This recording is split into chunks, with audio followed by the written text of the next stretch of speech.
Hello everybody, welcome back to my channel, and today we're going to look at another conversation between a son and his father. This time we're going to focus on learning English. So if you're ready to start, let's go. Okay, so let's have a look at this conversation. Son, why are you so upset? You got some bad news or something happened that made you upset? Oh, no, nothing like that, Dad. It's just that I failed in English. But how come? You told me that you studied hard for the exam? Yes, I did, but I don't know what happened. I was so nervous that I couldn't even understand the questions properly. Really? I think you should be a little more careful next time. Well, I will try my best, Dad. Now let's have a look at some new words and expressions. Okay, the first one is, what's wrong? When somebody asks, what's wrong? They want to know if everything is okay. They can see that you are upset or you are angry or there is something bothering you and they want to know what it is. So if somebody asks you, what's wrong? You can respond by saying, oh, nothing's wrong if everything is okay. Or you can tell them what your problem is. For example, I'm late. I missed the bus. So when the son says, oh, nothing's wrong,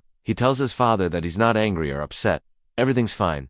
Next to fail in an exam, when you say to fail in an exam, it means that you didn't pass the exam. Now notice that after fail, we don't use in with the subject, but we use at with the subject. So if you want to say, for example, my sister failed her driving test, you would say, my sister failed at her driving test. Now if we go back to our conversation, the son says, I failed in English, which is incorrect. The correct way of saying it would be, I failed at the English exam, or I failed the English exam. Next, to study hard. When you study hard, it means that you work very hard in order to learn something. So if you prepare for an exam, you study hard for the exam. Next, I was so nervous that this is an example of an adverbial clause. An adverbial clause is a group of words that starts with a subordinating conjunction such as because, since, after, before, until, when, whenever, while, and many others. In this sentence, the subordinate conjunction is that this adverbial clause explains the reason why the speaker couldn't do well on the exam. He was so nervous. So here, so is just an adverb. It means to such a degree that, so if you say, I was so tired that I couldn't concentrate, you mean that you were so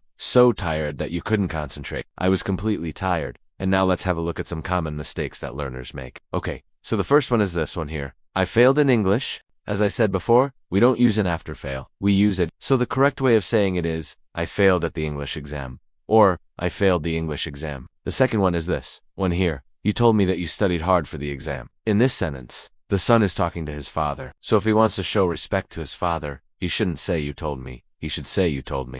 Okay, so this was our conversation for today. If you liked it, don't forget to click the like button and subscribe to the channel. Also, if you want me to send you our PDF guide, all you need to do is send me a message with the subject. Send me the guide and I will personally send it to you. Okay, thank you so much for watching, and I'll see you next time. Bye.